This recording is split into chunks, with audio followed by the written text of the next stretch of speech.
Hey everybody, welcome to Jay Plays. Today I'm going to be unboxing Islebound, a game by Ryan Laukat, published by Red Raven Games. I'm going to be trying something a little different today. I managed to come up with a tripod for my phone, so hopefully we'll see how this goes. If you have any questions or comments or feedback or gripes, feel free to leave them in the comment section. I'm also joined today by our cat Cricket. Can you say hello to everyone, Cricket? You're just going to be standoffish? Going to be like that? Alright, well she's going to be like that, so we're going to be like this. Islebound is a game in the same world as Above and Below, which my wife and I both love. As you can see. This one is less of a story game and more of a PvP kind of exploration, worker placement, just sailing around on ships and seeing what happens kind of game. So I'm going to pull off the cover here. Let's see. Now that I have this awesome tripod, I don't have to cut in between, so you can actually enjoy the tedious labor of the actual act of unboxing.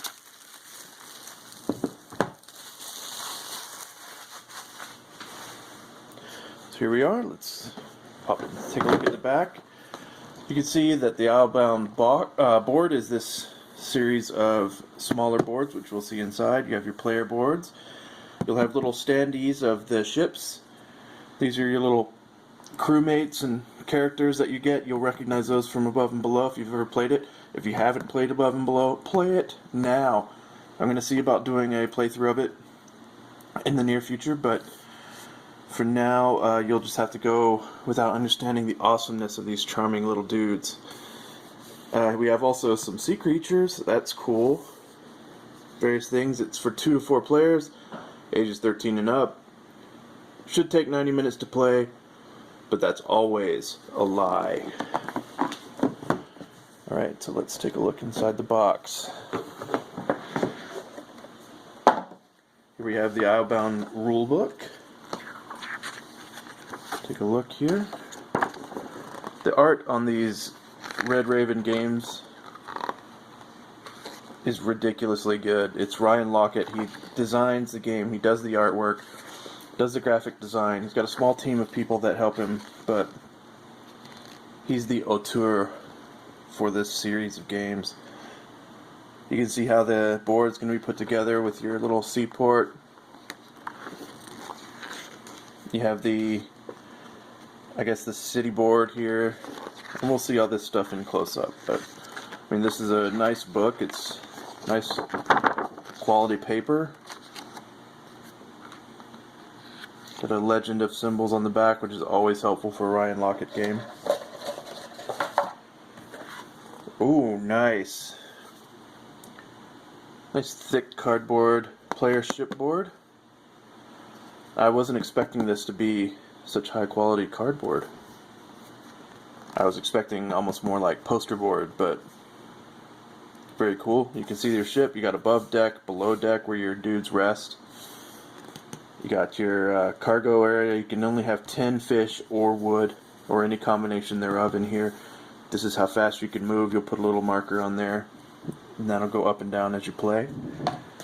Looks like we've got 4 total of these.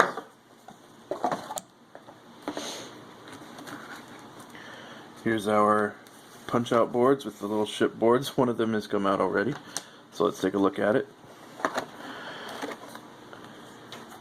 It's got 2 sides. Not sure what the difference is, but looks like one side may... Oh, they have different bonuses here. Different costs to defeat. This, for example, this town you can defeat with a combat score of 7. On this side, you need a combat score of 9 to defeat it. Here on this board, Moorlam gives you, I think that's called respect or renown. On this side, it gives you wood, and instead of using combat to beat it, you use diplomacy to beat it. So that's cool. You mix it up each round, each time you play. And here, this other board's already come out. Here you see the little guys. This is one of my favorite parts of Ryan Laukat game. Your crew members. Some really cool individual art. None of them have names on them, but you can kind of make up little stories for them. Little symbols for what they do up here. And on the back, you've got stats for them if they, if you want to use them in above and below, which is awesome, because above and below could only benefit from having more workers to hire. Here we have this lady with the little torch. You have books, you have wood tokens, you have fish tokens, this little pig dude and a lizard guy, and they too are available for use in above and below. Get your money tokens. Looks like you've got about 4 cardboard stacks of these things here. And here you have some more tokens. You have your ships. Now each ship looks different. They have different color flags, but they're not miniatures, they're just different looking ships. And here you have little renown tokens you get. Whenever you get 7 renown, you take the top one of these off a pile, and it gives you certain little bonuses. Here are your home ports. Each player is going to get a home port off in the corner of the map. They each give you different bonuses when you visit them, and you'll get you can take them over with combat or diplomacy or however. I think they're probably all combat. Yeah, they're all combat. Got some more guys. This is looks like a Glogo. If you've ever played Above and Below, there are these monsters that live beneath the earth, and they're called Glogos. And it kind of meets the description of a Glogo. And he's got really good above and below stats, so that's awesome. There's a Glogo available for above and below. And of course the classic Ryan Laukat mustache dude. Here's your, I guess, central board. Very good quality cardboard. This is your renown track. This is where your event cards go. You have cards that have different events at different locations in the map. This is where you have your renown cards or bragging cards, where you go to a certain town and you say, get renown for every port you own or every town you've taken over or whatever. Different stuff. This is where I believe you hire your guys. This is the treasure map, so anytime you pay admission to enter a port that you don't own, and that nobody else owns, the money goes on the treasure map. So when you take the search for treasure action, you get all the money on that. So it's pretty cool. It's kind of like the just visiting space. I think that's what it was. I don't remember.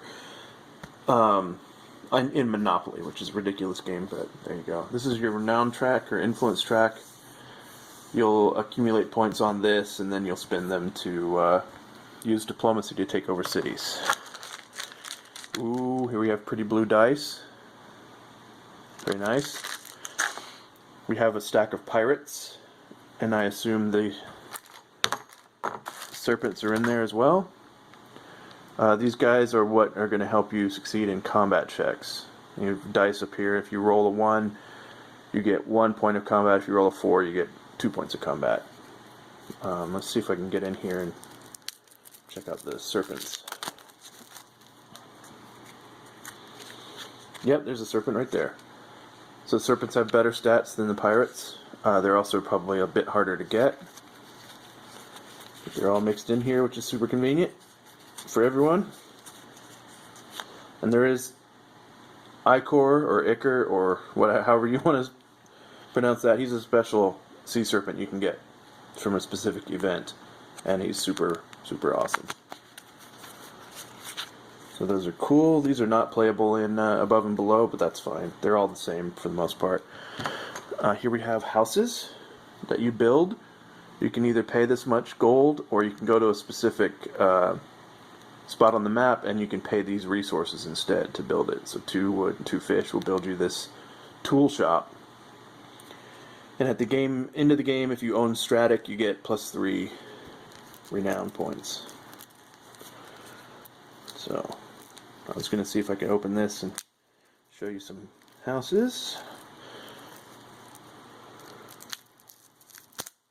Now, these are considered to be being built at your sort of headquarters town.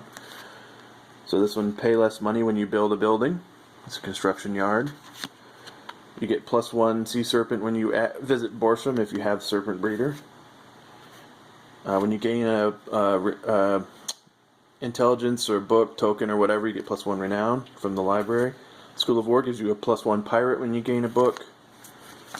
And each one of these gives you some additional thing. And also here's the first player card. These cards are really good quality. And they're really pretty. I really like the art on them. They remind me a lot of Above and Below.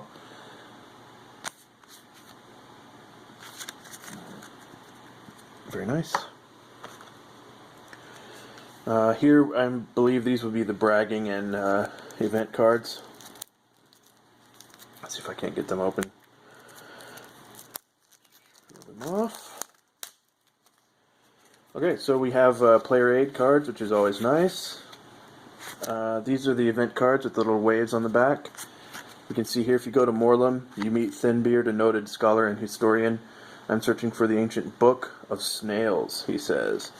So you activate one of your guys with a worker symbol on it, and you pay 1 book.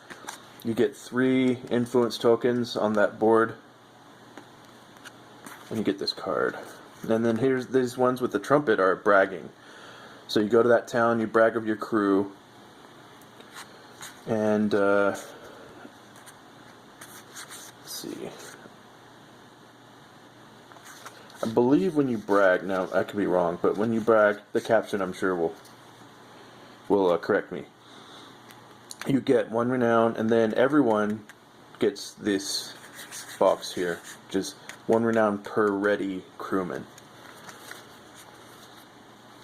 As you can see, there's all kinds of different bragging and event cards. Very nice. Add a little randomness to your conditions as you play. And here's your wooden tokens in this bag. Different color tokens for different color players. Blue, red, yellow, and green. Now you can only play 4 players in this game. I don't know if they're planning to do 5-player or not. Here's a renown token, I would assume. No, wait, these are the tokens for which towns have events on them. So that's what those are for. So I'm going to cut it here, and I'm going to set up the board real quick so we can see what it looks like on the table. Alright, I've got it all set up here. So why don't we take a tour of what's going on the board. Get this thing off my tripod. We have more kitties here to see what's going on. So here we have our player boards. This would be my wife's, Tori's, player board. She's got 2. Oh, she did it wrong. She's got 3 administrators, but now she's got 2. Everyone starts with 2 administrators and 1 worker. 7 gold. Movement 2, and nothing in the cargo hold. Here we've got our serpents and pirates.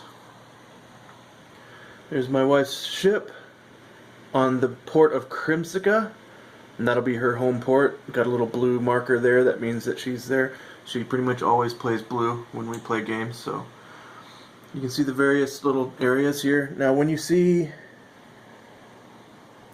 there's a little symbol there next to Stratic, and that means that this is the advanced side of the board. When they start, they recommend you play the non-advanced side, but I've got the advanced side up here by accident. And I totally meant to do it that way by accident. Here's my ship over here on Chundrake, which is a great name for a town. We've got another mission over on the grotto and a mission on Sun's Rest.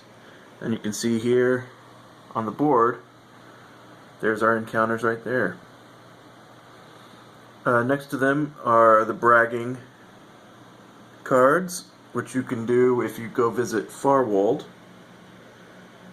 And Farwold can be taken over by 12 attack or 12 influence. But that trumpet means when you visit you can brag.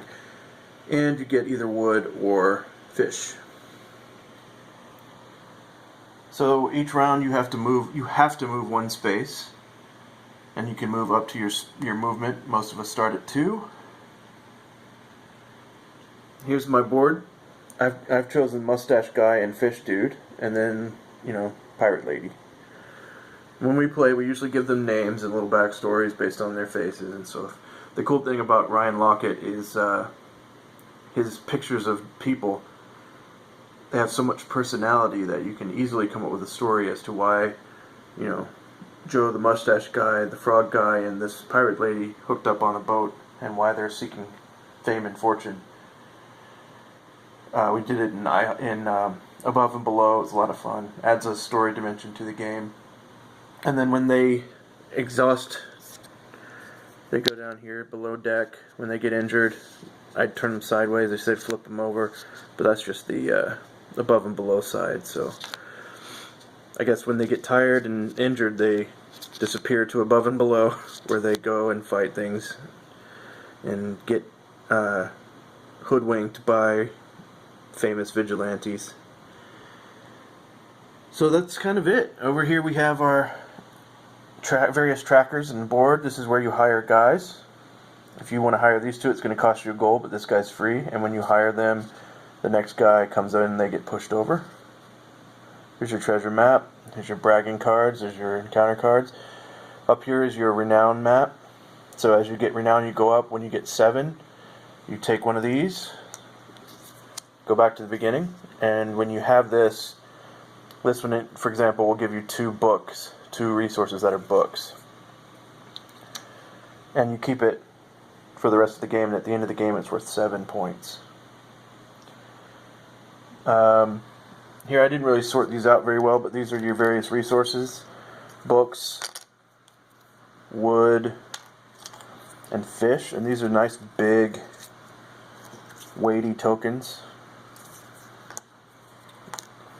And I didn't put out the houses, but what happens here is you get a list of, I believe, 4 houses dealt out. No, it's 5. I don't know. 4 or 5. And then you put these little labels on top. And that means in order to buy these houses, you have to have that many books. You don't have to spend them, but you have to have them. So it just kind of represents that in order to innovate that house, you have to come up with some intelligence, some information to do that. And when you buy a house, the rest slide down, so it becomes easier to get that one going. But no, it's got really nice wooden components. The art is gorgeous. The rulebook is fine, and most importantly, baggie of baggies. They include the baggies you need to pack all this stuff back up in the box. So that is awesome. I'm looking forward to playing this game. It looks like a ton of fun. If it's anything near as fun as Above and Below and as charming, this one's going to be a big hit around this house. But anyway, that's the unboxing of Islebound. Thanks for watching, and stay tuned for more unboxing and playthroughs with Jay Plays.